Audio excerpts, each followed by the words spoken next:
All right, parents, can you hear me? Yes. Welcome. Okay, welcome to our high school presentation for grade 8 parents for course registration. It's really great to see people. It's been really nice. By the way, I'm Ronnie Sherrier. We'll do introductions here in a second. I'm one of the 4 high school counselors. This is my 3rd year at KIS. And this has been the first year that I've actually been able to start to see parents in person. So it was really awkward for the first 2 years of just doing everything over Zoom. So this has been really nice to start to have people coming, and we're going to try to do even more events, and we'll talk about that a little bit later, about some of the things we have coming up for grade 8 parents.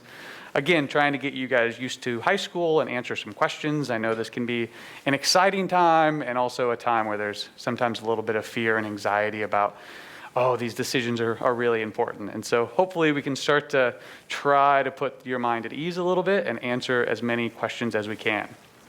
To that end, while this is a presentation and you're certainly happy to just listen and watch and take it all in, if you have questions, we welcome them. Miss Yuna in the back, who's translating for some of you and who some of you might know already, who kind of runs our counseling office and is amazing, also has a microphone in her hand. So if you have a question, raise your hand, we'll get you a microphone, and we are happy to have discussions as we go through this presentation. So the purpose of this meeting is, again, to try to make you start to feel a little more comfortable as you move into this very exciting time as your little children are becoming high schoolers, and very quickly after that will be off to college, it will happen very fast. So we want to introduce ourselves, give you a sense of what do high school counselors do. You're probably familiar with the middle school counseling, and there are some things that are very similar and some things that are a little bit different. We also want to talk about what this experience might look like for your children and start thinking about some of the decisions they're going to be making and looking at all the opportunities, and also talking about how to balance all those opportunities, because they are going to start to feel or could feel that they're getting pulled in a lot of directions. And while it is great that they can do all these things, it's not always best for them to try to do all these things. So balance is going to be a big piece of that, and that will lead into our discussion about course registration and kind of what that looks like and some of the options and the choices that they'll be making. So here are our faces without masks. Again, I'm Ronnie Sherrier, and then I will let the rest of my team here introduce themselves. I'm Jennifer Dorn. Oh, jeez. You don't have a volume on that. No, I don't. June, can you help me turn this down? He's not there. What if I hold it like farther away? If you just whisper the whole time, I think that'll be okay. I'm pretty sure I won't be able to remember that. This is my 7th year here at KIS. I have been here pre-COVID, so it's really exciting to me to see you back here and be able to have in-person conversations and see your faces while we're talking. Zoom has its benefits for sure, but there's nothing that replaces seeing everybody in person. It's also very, very nice to see parents communicating and connecting with each other as well, which is something I'm sure you've been missing for the past 3 years as well. So thank you so much for being here this afternoon. Hello, everybody. My name is Mr. Dale Samuels. I am actually new at KIS this year, so that's something we have in common. You're now transitioning into the high school with your children, and I've just come into the high school this year. However, this is not my first year in Korea. I was at another international school previously for 3 years.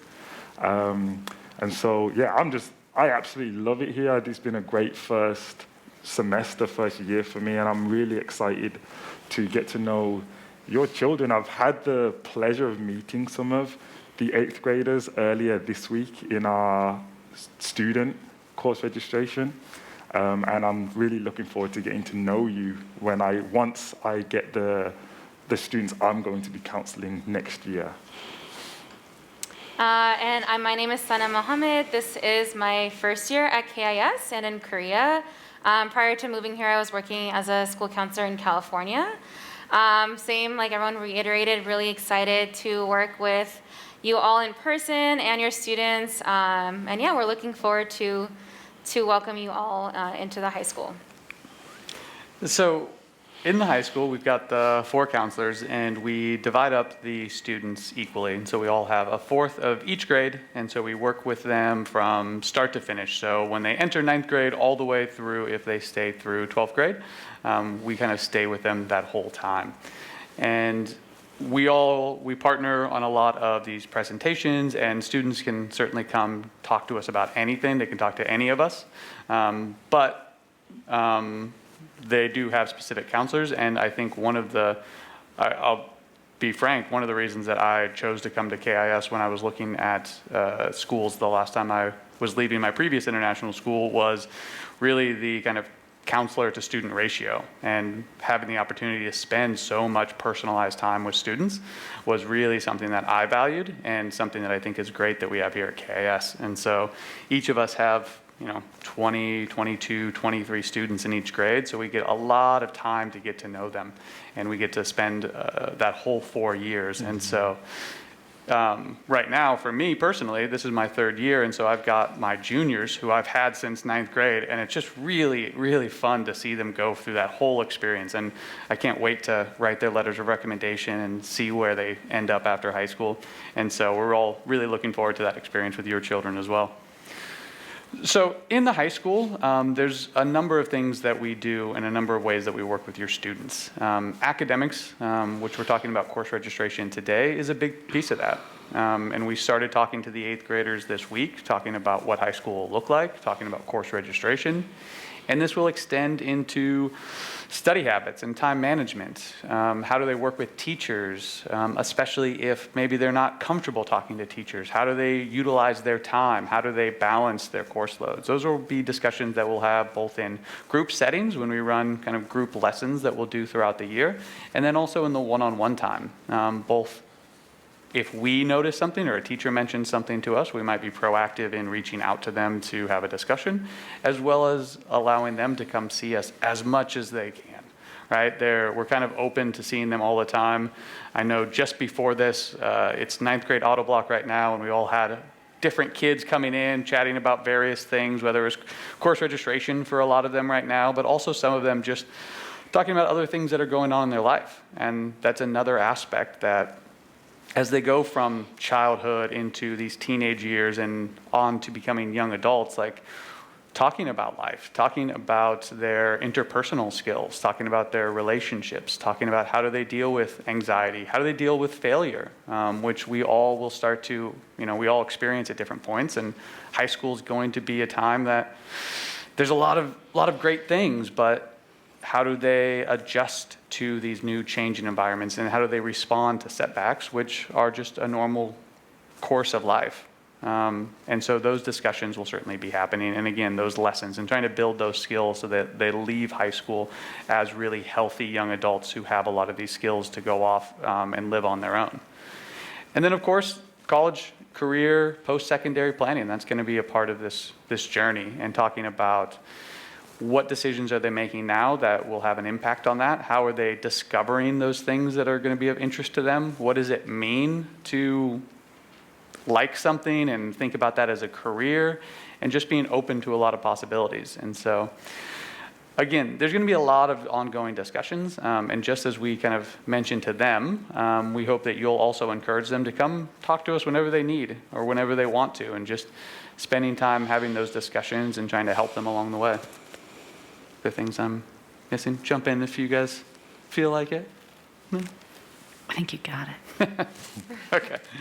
So let's talk specifically about this upcoming year for them, because it is a big transition. Even if your children have been here for a long time and are used to KIS and the building, high school is just its whole other beast. And we're very aware of that and try to put in some structures to help support them. And so one of the things that, when did Link Crew start? I know it was here. A long time ago. Yeah, it's been here for a little while. There's a group of upperclassmen called Link Crew that work specifically with 9th grade and specifically on transitions. And so starting from new student orientation, we'll invite all the ninth graders, whether they're new or returning KIS community members, to come before school starts. And they're going to spend most of the day doing a bunch of things. You know, high school 101, team building, icebreakers, getting to know one another, talking about some of the differences between middle school and high school, and also giving them a chance to meet each other, spend time with one another, meet all the new students. You know, we always get a host of new ninth graders at the beginning of the year that are kind of joining that cohort. And then that group, Link Crew, they kind of work with their little advisories throughout the whole year. So they do lessons each month, they do little get-togethers. Some of that is informational, some of that is about skill building, but some of it is also just having fun and spending time as a cohort as they kind of move on throughout the year. Autonomous time and the ninth grade teaming, so that's another kind of difference from middle school to high school. And so right now in 8th grade, they have their 8 blocks. They've got their 8 classes that they have over the course of 2 days. And when they go to high school, they're still going to have 8 blocks over those 2 days, but one of them will be dedicated autonomous time. So they'll have an hour and 20-minute block every other day that is going to be used in a variety of ways. Part of that's going to be time to meet with their teachers. Some of that's going to be time to work on projects together. Some of that will just be study time. Some of that will be the counseling lessons or one-on-one time with the counselors or talking to an administrator or talking to a coach. Right? Some of that is just going to be for them to socialize and having a break in the day to talk to their friends, which is certainly an important part of being a teenager. And to try to make that as beneficial as possible, one of the things that we do is we team their autonomous blocks with their core subject teachers. So when they have that hour and 20 minutes off, so will their English teacher, their social studies teacher, the science teacher, math teacher, and so those teachers will be available during that time. One of the things that when you're at parent-teacher conferences next year, or when we're talking to a student, if they're either falling behind or struggling, the first question we always ask is, what are you doing with your auto-block time? Right. First thing is, in the first quick fix, if they're struggling with something, is just kind of building those skills, those habits of spending time with teachers. Not necessarily an hour and 20 minutes, because not every student's going to want to go spend another block with their same teacher, but getting in the habit of checking in with teachers. Hey, I've just done this essay. Can I get some feedback real quick? Or hey, I was studying this biology term last night and I didn't quite understand it. Can you spend 5 minutes with me? Right? And utilizing those quick check-ins to kind of make them more efficient learners is a really, really beneficial way for them to kind of develop those skills as they go through high school. I would also say autonomous time is really exciting because just as when your children moved from elementary into middle school, they were really excited about the additional freedom. Your children do also know about autonomous time, and that's an additional freedom to them, and they're very, very excited about it. And I also want to say that most ninth graders do not know how to properly use autonomous time. They're just really excited about it. But in all truth and honesty, autonomous time is an adult skill. That is something we as adults, we all know how to manage and navigate our time. We don't usually have a boss sitting behind us saying, okay, you're done with that task, do this task now, right? We have a large autonomous time of 8 hours, say when we're at work. And we have to know what needs to be done, and we have to know how much time we need to do it, and we work through it. So we as a school don't expect our children to know how to use AutoBlock really well from the get-go. It is something, there's a skill that they will learn, and that's where some of that academic coaching from the counselor that Mr. Sherrier mentioned is really helpful.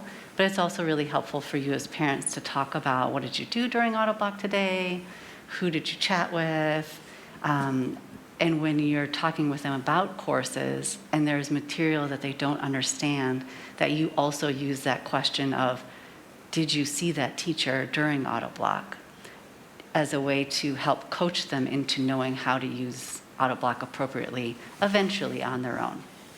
AutoBlock can be very, very fun.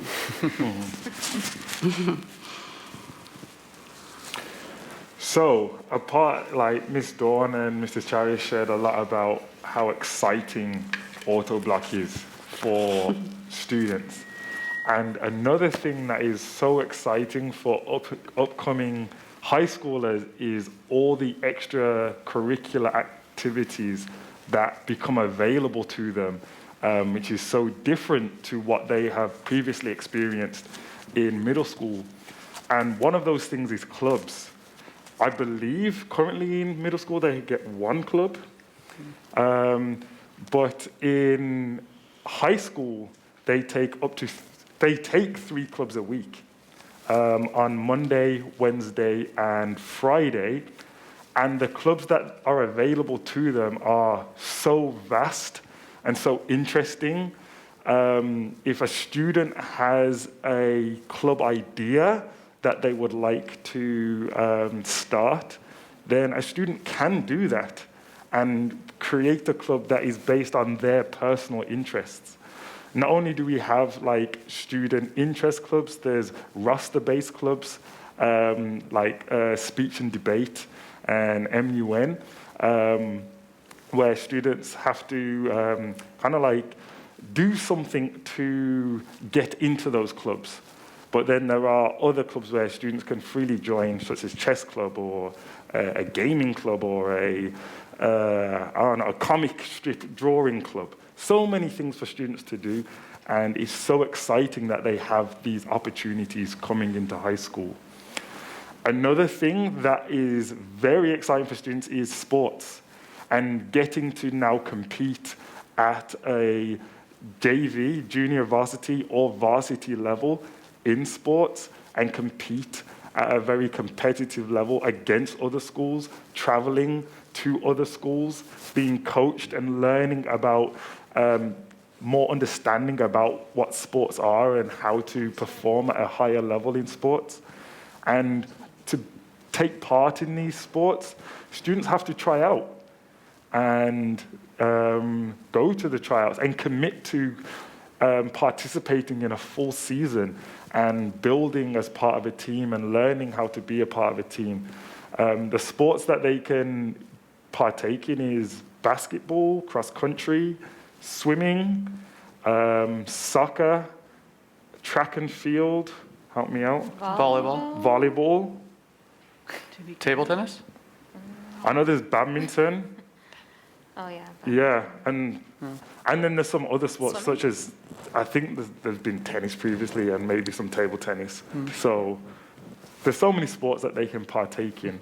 And I think just one of the things that is important is the time commitment is very different when it comes to high school sports. I believe there are middle school sports, but they practice perhaps twice a week. Whereas in high school, from Tuesday to Friday, and sometimes including Saturdays, there could be some form of sports commitment, whether that is training or attending games. And again, these games can be, we were on Osan base earlier this week for basketball, and there's a team going to Daegu as well. So some of these sports can be quite far away. The girls' basketball team goes to Japan here in a week and a half. That's right, an international tournament. But these things are just so new and exciting for our students, and I think it's absolutely amazing. There are also the music classes where students can partake in. There are the concert level classes, which all students can join, which is kind of the entry level.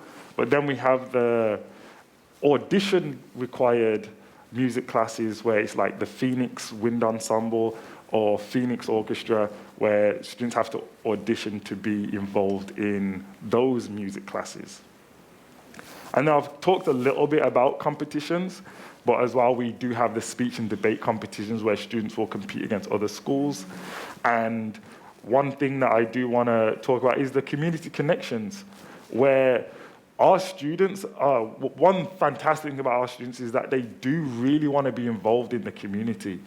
And it's very common for our upperclassmen to go into the elementary school or the middle school to be involved in the community, to get involved in events, whether it's doing some like studying and being tutors to underclassmen, or participating in community events. There's so many things that's available for our students once they reach high school, and I think your children are going to be really excited to be involved.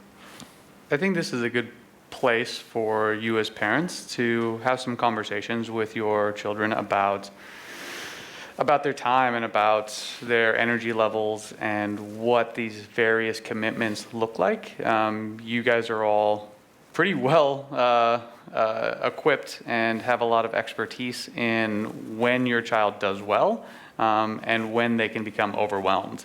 And it's really easy when we look at all of these things for that kind of desire to sign up for more things or for all the hardest things or all the things that their friends are doing that can kind of lead them astray.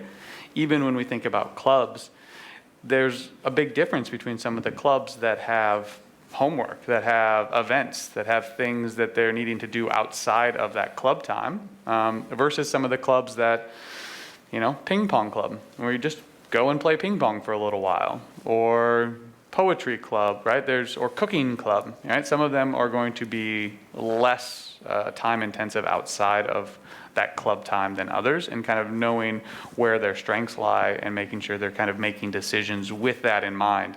Because it can be really exciting to be like, oh, I want to do MUN and speech and debate and run for student council, and I'm going to play 3 sports, and I'm going to be in the Phoenix Wind Ensemble, and I'm going to travel for this and this and this. And it's hard to be successful that way. And I know your kids are really excited because, as Mr. Samuels mentioned, we've been in their classrooms on Monday and Tuesday this week, and I heard questions like, how many sports can I be in? Do I have to take an auto block? Can I take another class? Like, they're just so excited to do all of the things that high school offers. So, and they're asking about it in a wide variety of ways. I think that's perfect segue. And this is, I guess, seeing all of those things and what our students are so excited about is just really important to remind them about balance.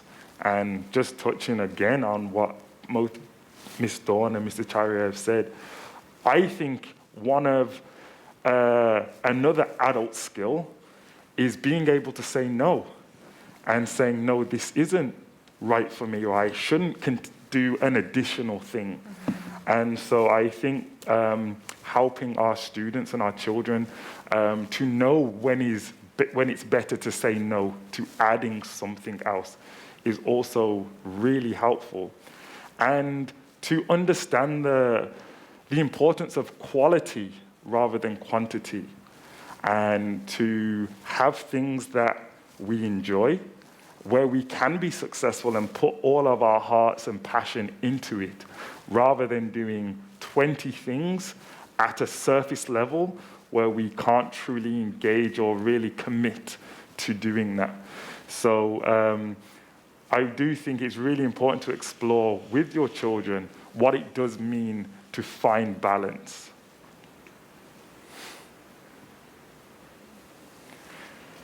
And then moving on to graduation requirements. Is this me? Yeah. Yeah. Oh. I felt the hint. Yeah, it's fine.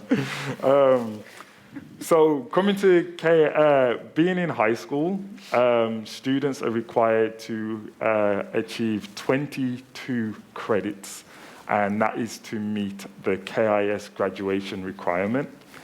And a credit is just a year's worth of a course or a year's study. And a semester is half a credit. 4 years of high school, they will take 7 classes per year. So actually, they're going to get 28 credits rather than 22. That is just the requirement. They will take 4 years of English, which equals those 4 credits. They will take 4 years of math, which must include geometry and algebra 2. 3 years of social studies, which will include East Asian studies, world history, and US history. 3 credits of science, which must include biology and chemistry, and 2 credits of PE. Now, going into grade 9, your students will be taking English, and math, geometry or algebra 1, East Asian studies, biology. So they don't necessarily have a choice in which course or which science they get to take in grade 9. But as they progress through high school, the options and choices do begin to really open up. They must complete at least 1 year or 1 credit worth of art through high school, and when they do that, they have a choice. And then to finish, they have 5 electives, where 5 credits of classes that they have chosen that they would like to do. There is no specific graduation requirement for a community service. And actually, KIS does not have a specific graduation requirement for a world language, although many universities do have a requirement for world language. So depending on what school or what course your child wants to do in the future, it is worth seeing if they should be taking a world language going through high school. Yeah, I guess I would add, like, generally speaking, we recommend students to take foreign language in high school. Universities like to see students who read, write, speak multiple languages. Some of them prefer to see that on a transcript, although that's not always the case. But having 2-3 years or getting to that level, right, getting to a Spanish 3 or a Chinese 4, will usually meet those requirements as well. And so typically our recommendation is that students take a world language in high school. But if you have questions, if there's a specific situation, because every student, every family is going to be different, having those conversations with your middle school counselor right now, and then if they need to bring us in to kind of further have those discussions about what this could mean after high school, we're certainly there to have those conversations. We did tell some of your children, I'm just going to say it. Some of your kids are going to enter 9th grade at, say, Spanish 3. So in 9th grade, they'll take the Spanish 3 course. Some of your children have asked us this week, well, wait a minute. If I take Spanish 3 in 9th grade, does that meet the requirement? And some of them sounded really hopeful that it would meet the requirement. And the answer really is yes. If they're taking a level 3, a level 4, or a level AP in 9th grade, 10th grade, or even 11th grade, that does count for that number of years. So if your child really does not enjoy speaking the language that they're speaking right now, or excuse me, not right now, in 9th grade, and they've already completed 3 years or 4 years, it might be in your child's best interest to not continue that world language and try something new. We do encourage world language throughout high school just to show that commitment and that level of rigor, and isn't it amazing to be able to communicate with more people in the world? But if your child is struggling and unhappy and it is not something that's in their best interest, or if they're having to, say, spend many hours every day practicing that Spanish language where the rest of their studies are suffering, then that imbalance is no longer benefiting your child, and we should probably have a conversation about it. But some of your kids were really excited Very excited. to stop taking the world language. So this is just a quick breakdown of how a typical student's years may look between grade 9 and their senior year. As you can see, as a freshman, they're going to have less options for them to choose. They are going to take English 9 and math, biology, East Asian studies, and PE, which leaves them 2 spaces for their electives. If they are doing music, then that space is taken up by music. And if they're doing a language, that space is taken up by a language. So in grade 9, there may not be a lot of option. But as you can see, as they progress through high school, to their sophomore year and junior year, their required courses become less, which then gives more space for the electives and the classes that they really want to take and the classes that they're going to be really passionate about.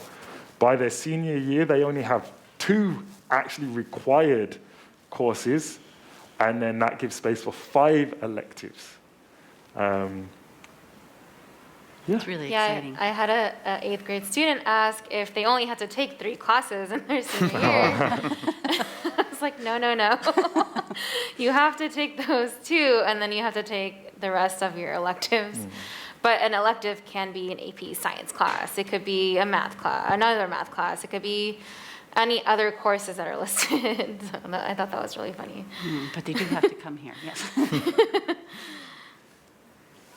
KIS also does offer a Pathways program for those of you whose children may be really particularly interested in our design and innovation programs. They offer these 4 pathways, and what it is a specialization in one of these 4. For example, computer programming, digital media design, engineering, design and fabrication, or robotics.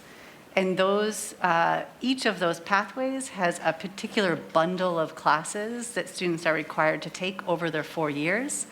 And their final or finishing class is an internship that is only available to students in the Pathways program, where they would put all of those skills that they've been really focusing on into some sort of real life action that they'll coordinate with the internship coordinator.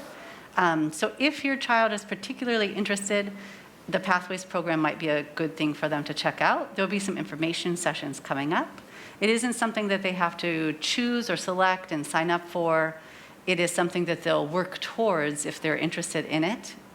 And each year, children have the ability to continue opting in and choosing that selection of courses and clubs.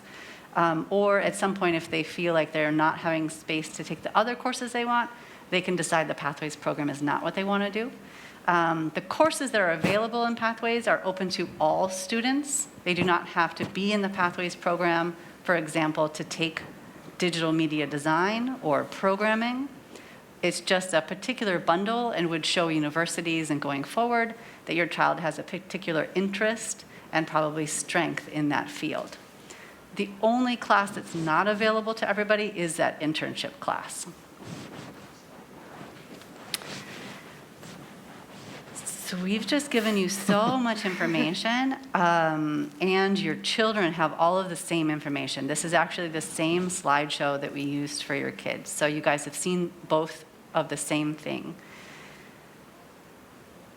So we're asking your children and your family to keep all of these factors in mind while they're making their final selection for their courses for entering high school.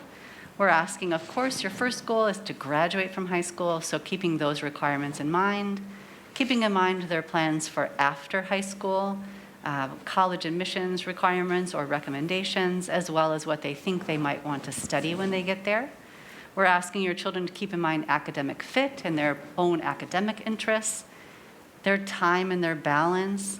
And ultimately, this is the most important one, I think, is we're asking your children to really think about what is best for them. Over these next couple of weeks, your children are going to be told by a lot of people what they should do or what they should sign up for. For example, their course teachers right now, their science teachers, their PE teachers, their English teachers, are all going to be talking about the high school options available to them and making recommendations. Their friends are also going to be making plans and recommendations. Oh, I really like design and innovation. You like design and innovation. Let's take those classes together, and then we'll be in class together. It will be so much fun. And their families are also going to be telling them what to do at this point, making some plans, helping them fill out that 4-year plan. But it is very, very important to your child's success and well-being that this last option, choosing what's best for them, it really is their choice that they get to make.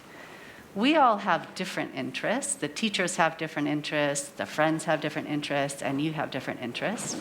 Your children really do know themselves. They really do know what they're capable of doing, They really do know what they like to do. Encourage your children, just the same as all of those other people are encouraging them to challenge themselves. But their choice of classes should be what they know to be best for themselves and where they think they'll be most successful. All right, so each of you should have gotten a form in the front that has the 4-year plan. So you can kind of notice in the first column, it'll mention all the course requirements based on subject or category, English, math, science, history, etc. The first column is that's going to be your main focus for your 9th grade, for your students' 9th grade year. So you'll notice all those similar things that we've been mentioning for English 9. For math specifically, that course is going to be decided in your students' current math class. They're all going to take biology, they're all going to take East Asian studies, and they're all going to have essentials of PE. So you'll notice they have that just one slot in their 9th grade year to choose any other elective. If you flip that paper around to the back, you'll notice all of the elective options for each grade level. So it's again broken down by each grade, 9th, 10th, 11th, and 12th. So this is something that all of your students received as well from us this week. We kind of went over all the different options they could take.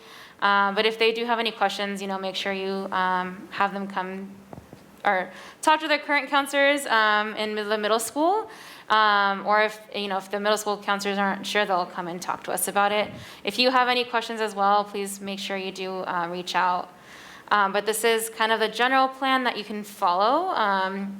And this is something that we actually meet with students every single year to kind of work out, go through with them, talk to them about their plan. So every year we kind of go through this with each student, each grade. So some highlights, reminders, they're going to be choosing 2 years worth of elective courses in Power School. So either one course that's 1 full year long or 2 semester courses. And then we've also told the students to choose alternative elective options in the case that it doesn't work with the other pieces in their schedule, and to order them in terms of their preference. For math, like I mentioned, the current teacher is gonna kind of choose that course is gonna be chosen in their current math class right now in 8th grade. And then for any other courses, and even just in general, we're encouraging students to talk to their teachers about courses they recommend, but of course, keeping in mind of what's best for your student at the end of the day, right? Like we mentioned, teachers might say, oh, you should take this and you should take that. But of course, you and your student should talk together to see what's kind of best for them.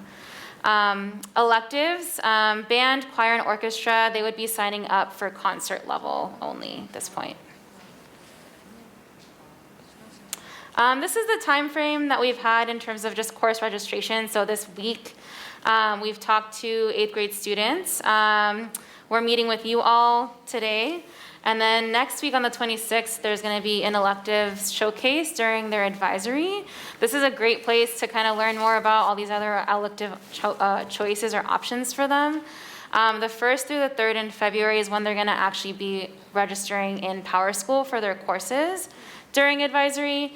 And then these dates I really want to highlight. A lot of students might change their mind between February and the end of the school semester or close to the end.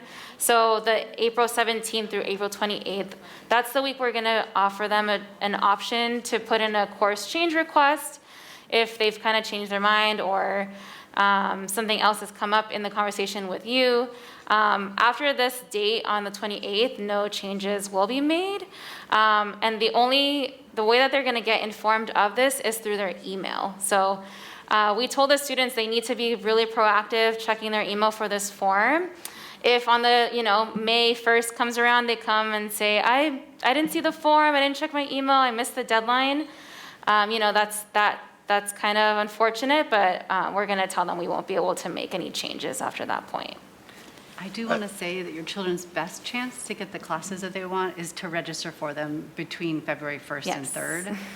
When all of those requests go in, that's when Ms. Keller, the high school principal, creates the schedule. So for example, if 40 students choose programming, then there might be 3 sections of that class, 3 different blocks. And those 3 sections all might be full.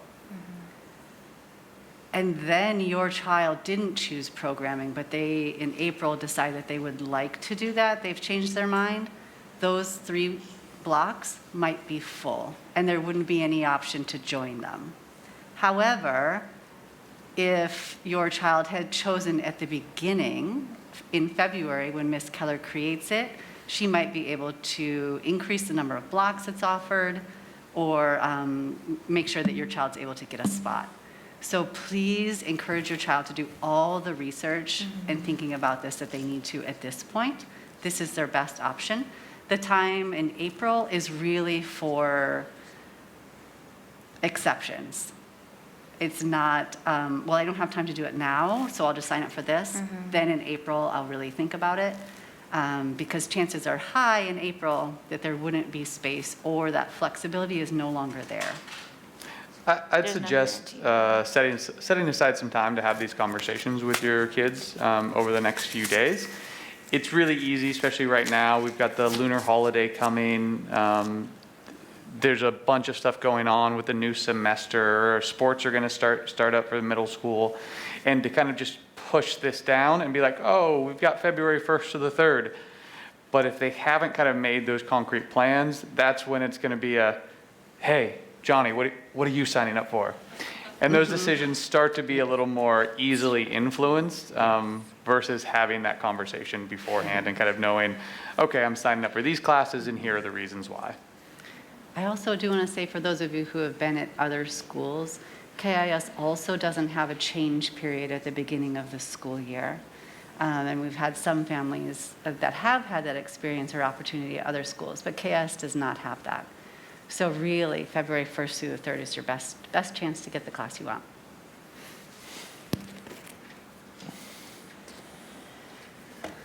Some upcoming events. So February 15th, we have grade 8 and grade 9 Mythbusters presentation. I don't know if you want to go into detail about it. Yeah, so Yeah. this was last year the first time we did this? Yeah, so this really idea comes from hearing from students, hearing from parents, oh, I heard this, oh, I've been told this, or students coming in saying, okay, I need to do this because I've got to have this class for this major. And we started to hear so much of that we were like, we need to address some of these things. And so this presentation is for current 9th grade and 8th grade parents to talk about all those things. And we'll send out a form ahead of time so like you can add things. I'm sure there are things that we haven't even heard that you've heard. And We want you to tell us. Yeah.